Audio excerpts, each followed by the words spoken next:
Conjugal ரைட்ஸ்னா டிவோர்ஸும் வாங்காமல் judicial செப்பரேஷன்லையும் இல்லாமல் அவங்களுடைய ஸ்பவுஸ் தனியாக ஒரு லைஃப்பை லீட் பண்ணிட்டு வருவாங்க. இந்த மாதிரி லீட் பண்ணையில் அவங்களுடைய பார்ட்னர் அவங்களுடைய ஸ்பவுஸ்க்கு ஆப்போசிட்டாக ஒரு ஃபைல் ஷூட் பண்ணுவாங்க. அதை தான் ரெஸ்டிடியூஷன் ஆஃப் கான்ஜுகல் ரைட்ஸ்னு சொல்கிறாங்க.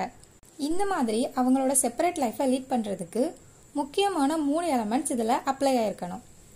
இவங்களோட ஸ்பவுஸ் வேற ஒரு இல்லீகல் லைஃப்பில் இல்லாமல் இருந்திருக்கணும். இவங்க செப்பரேட்டாக வாழ்கிறதுக்கு எந்த ஒரு வேலிடான ரீசனும் இல்லாமல் இருந்திருக்கணும். ஹிந்து மேரேஜ் ஆக்டில் உள்ள செக்ஷன் 13 Clause 1 அண்ட் 13 Clause 2ல் சொல்லியிருக்க டிவோர்ஸோடைய ப்ரொவிஷன் இதில் இல்லாமல் இருந்திருக்கணும். ஸோ இப்படி இருக்கையில் கோர்ட் இவங்களை சேர்ந்து வாழ சொல்லி ஆர்டர் கொடுத்தும் இந்த ஸ்பவுஸ் அதை கேட்காம செப்பரேட் லைஃப்பை லீட் பண்ணாங்கன்னா இதை கண்டெம்ப்ட் ஆஃப் கோர்ட்டுங்கிற அஃபென்ஸில் சொல்லிடுவாங்க.